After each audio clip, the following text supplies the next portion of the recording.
players, Cook's got like one more concussion left in him. but they're limited. They're limited by their size. They're limited by their availability. So I think they're a team who could use maybe not an upgrade at receiver, but definitely somebody else to throw in there as well. Plus Gurley's just to knee. free up more stuff for those guys. And then you also got Gurley on the books still. You got Goff on the books. Aaron They really Donald. neglected that offensive line because they keep trading away all their picks for all these players with clout. And their offensive line is really struggling. Oh, they got to re-sign Brockers, who's been like really a quiet, consistent player for them since they've gotten to Los Angeles. So the Rams got a lot of shit to figure out. Luckily, they have the money and the facilities in LA. So I think they can. But when you really think about it, and you look at these two rosters, it's like the Chargers really just need a quarterback. Yeah, they just need Cam Newton. A quarterback who can start turning over the ball. And a left tackle. Running back who can actually, hit a third gear and not fumble in clutch situations. Austin Eckler's going to get paid. Honestly, I'm keeping Eckler over Gordon. Eckler has like 7 touchdowns. Eckler's going to get paid more than Gordon will. For sure. And so just to sum up the whole decade, it's been a crazy decade for LA football. It's been a crazy decade for Oakland. The Rays are going to Vegas, and it's just been a really crazy time in my life, going from a college kid to a sports media adjacent professional, whatever you want to call me. But take out the adjacent. You're a sports media professional. I guess. PR aficionado. But yeah, man, it's been a hell of a ride. Looking forward to what the 2020s bring. Hope everyone had a Merry Christmas, Happy New Year. It's time to do big things. I'm excited. So I'm out. Have a good rest of your show. Try not to go over too much longer. At the end of the day, and I probably should say it one more time. At the end of the day. At the end of the decade. At the end of the decade. That's the title of the show. All right, man. Touchdowns and Tangerines. Shout out to X-Squad affiliates, FBC Radio, Good News Radio Station. Shout out to Serve. Shout out to Kenny. Shout out to everyone who listens, as well as your favorite podcast apps. Have fun, guys. Peace. Peace. And safe travels. Shout out to Eastern Michigan quarterback Mike Glass for getting ejected against Pittsburgh because he punched the referee and a player. That just happened like 8 minutes ago. That's hilarious. Pittsburgh beat Eastern Michigan now. But yeah, shout out to Pete. When I think about how Pete and I first met, just the setup to how we met, it was kind of just based heavily in sports. And we both realized we're diehard Raider fans, even though I want nothing to do with the Raiders right now because they're just a tragic embarrassment. And honestly, I think you're going through the stages of grief right now. Yeah. I think it's either you're in anger bargaining. or in denial. Yeah. I'm kind of really at acceptance.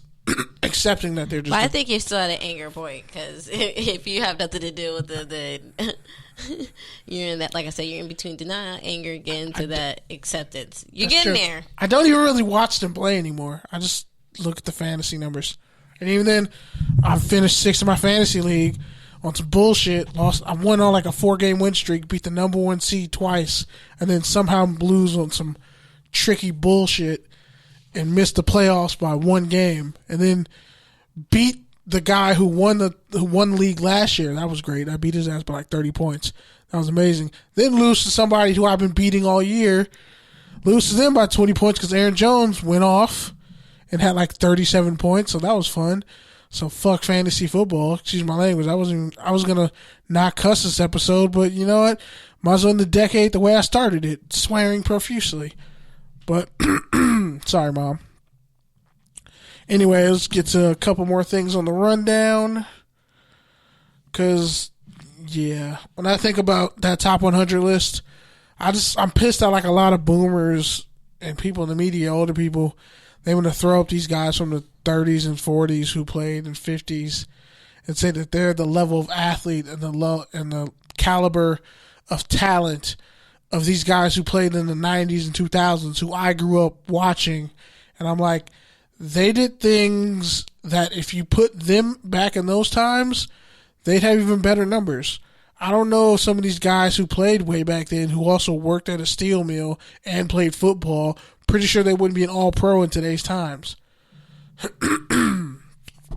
Maybe I'm wrong for that, but I just don't. I think there's certain, like, shout out to my trainer at the gym.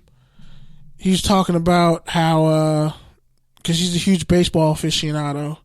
He has like so many numbers in his head and stats in his head about like the Negro Leagues and everything.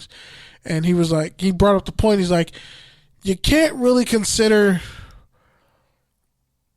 who's the greatest in baseball before 1940 or like you can't start at like you don't start to like 1940 or something like that, because you can't really consider Babe Ruth the greatest player of all time because he never played against black players. And apparently he got struck out by a girl, and they quickly got rid of that. And it's like, can you count something before integration? Not really. When I look at that top 100 list, you have no receivers from this decade. I mean, for the quarterback list, they threw in, Peyton Manning, Aaron Rodgers, but I'm like, you could throw in Drew Brees too. They had like Norm Van Brocklin, Joe Namath. Joe Namath, his career numbers are atrocious, by the way. I think he has like a losing winning percentage, if I'm not mistaken.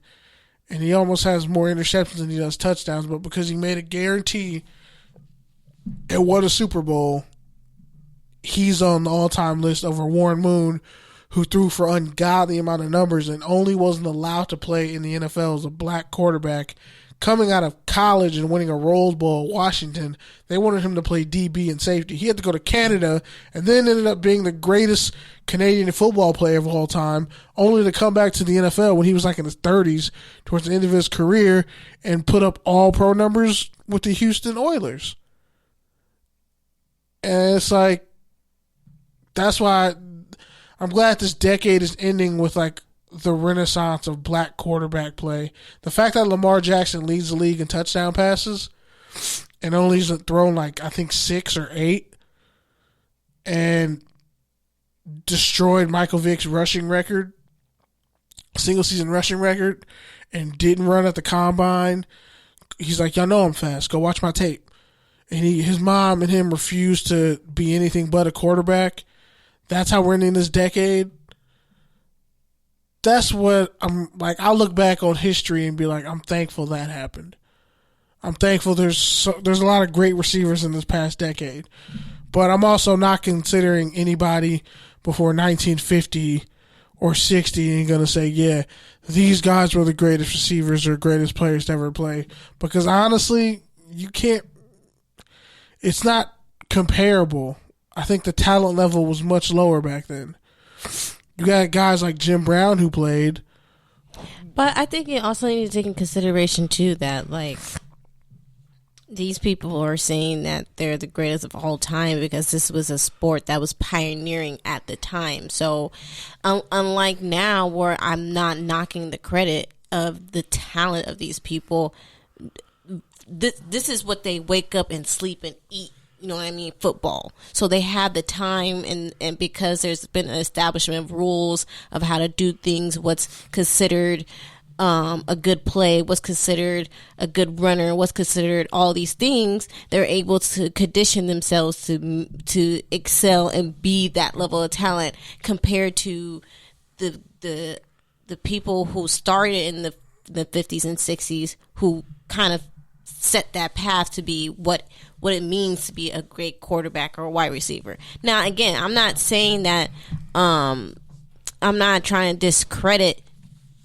today, or I'm not discrediting the people in the past. I'm kind of understanding where they're coming from, because I feel like in that time it would be like this is some. I feel like in each time that we're in right now, they're the best of their era. They're the best of their era. So because there's a lot of things that, like you said, that they could not do, a lot of tricks or a lot of shit that they couldn't do now. If you know, or like you said, the players who were put in the same position now, they wouldn't be able to do. But I feel like vice versa, like the strength of the men in the past boggles me, because they didn't have that much padding, and the impact that they were taking, that wows me. So there is some wow factor that I can appreciate, but I also see where you're coming from, where it's like, well, no, these niggas have a lot of talent and they're fast, and they've had, I guess what you're trying to say, like more. The game is much more difficult now and more advanced than it was back then. Right. So some of these old guys, you just got to leave in the past. Yes, that's true. That is very true. Like, I can't sit up here and say one of the dudes they had on the list, he played like during World War II. Like, yeah, there's some guys who were great back then, but it's like, okay, you didn't put him in the Hall of Fame when you had the chance. So now, like, when the senior awards and all that come around, and they say this person should be a senior nominee for the Hall of Fame, but then you want to sit up here and act like a guy like T.O. isn't easily one of the 5 greatest receivers of all time, when he's literally top 5 in almost every statistical category, but then you don't put him on the list. You don't let him be a first ballot Hall of Famer, which is what he should have been, and then you don't put him on the list. You put Larry Fitzgerald over him. And it's like, come on. Like, Larry Fitzgerald's great. He's one of the greatest receivers ever, but I mean, he's stuck around and honestly padded stats on terrible teams, if we're being honest. He's padding stats on terrible Cardinals teams. T.O. went to Buffalo and almost had 1,000 yards. With, I don't know who the hell was playing quarterback. Put up numbers in Cincinnati. He put up numbers everywhere he went. Dallas, Philly, San Francisco, the Bengals, the Bills. He put up numbers. Randy Moss. I mean, we like to forget after those Patriot years. I pretty much like to forget it. But the Vikings, that 1 year in Oakland, he still had 1,000 yards. Like, Randy Moss, T.O., package. Like, they're a package deal. Because those were the 2 best in their era. You could throw in this era and say, yeah, Julio Jones, Calvin Johnson, right there. You might even say Antonio Brown at one point, but the issue is, you're going to leave out somebody. So that's just one of those things. But anyway, we'll get to bowl games next week, or next year, I should say. You're already starting those jokes. Yep. Yeah. That's most appropriate. Yeah. I knew that going in. Shout out to Joe Burrow out here going 10 of 12, winning basketball jump shot competitions against Oklahoma's team. That dude was he was an all-star basketball player in high school too. Anyway, rest in peace to Edward Aschoff, Aschoff. Sorry if I can't pronounce his last name. He was 34. He died of pneumonia. Huge college football analyst, journalist, everybody all over the internet spoke on his name, how great of a person he was. And he died on his birthday, Christmas Eve, which, like, really sucks. So blessings to him and his family, condolences. And yeah, man, when you're sick, take care of yourself. Go to the hospital, because he was tweeting about having pneumonia. And you think when you're young, you get pneumonia, like, well, I'll be all right. This dude was only 34. Dropped dead of pneumonia. Got in his lungs. It's scary. It's crazy. That's why, like, you can't play when it comes to your health. But speaking of stories about health, Liberty head coach Hugh Freeze led his team to their first bowl victory ever. He spent most of the season like in a hospital bed because he was having health issues too. And he finally was able to show up and be on the sidelines or in the press box. And got a Gatorade bath for it. Good for him.